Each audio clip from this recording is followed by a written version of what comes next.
আসসালামু আলাইকুম everyone, I hope সবাই অনেক ভালো আছেন। আজকে নিয়ে আসলাম অতি সাধারণ ছোট বড় সকলেরই পছন্দের একটা ভাজির রেসিপি, তাও আবার আলু ভাজি। আলু ভাজি পছন্দ না এমন কেউ নাই আমার মনে হয়।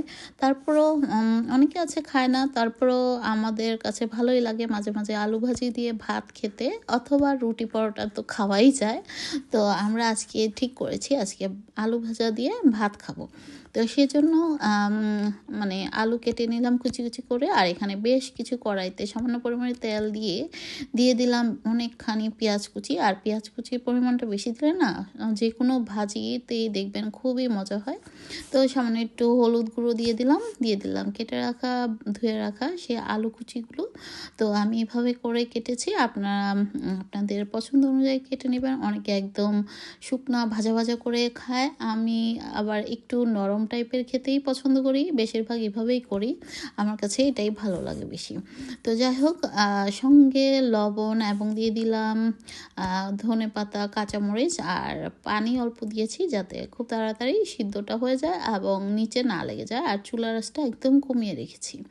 তো এইভাবে একবার আলু ভাজি করে খেয়ে দেখবেন, আই হোপ সবারই ভালো লাগবে।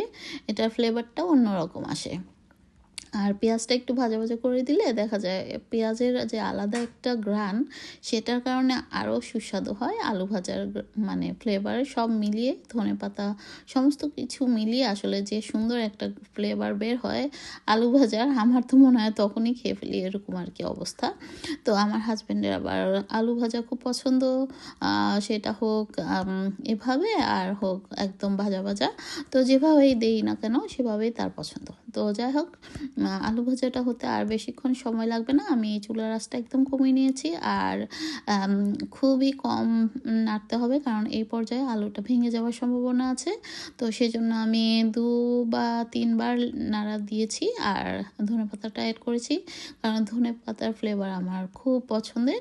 তো যাই হোক, এভাবে খুব ভালো মতো মিশিয়ে নিচ্ছি, আর কিছুক্ষণ রাখলে আলু ভাজাটা হয়ে যাবে। তো এই তো, আপনারা কে কীভাবে আলু ভাজা করে খেয়ে থাকেন এবং কিভাবে খান, রুটি না ভাত পরোটার সাথে, তো সেটা অবশ্যই কমেন্টস করে জানাবেন।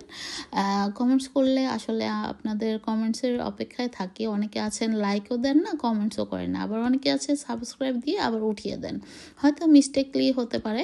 তো যাই হোক, ভালো লাগলে একটা ছোট্ট কমেন্টস অবশ্যই করবেন, তাহলে আপনাদের কমেন্টসগুলো দেখলে আসলে উৎসাহ লাগে।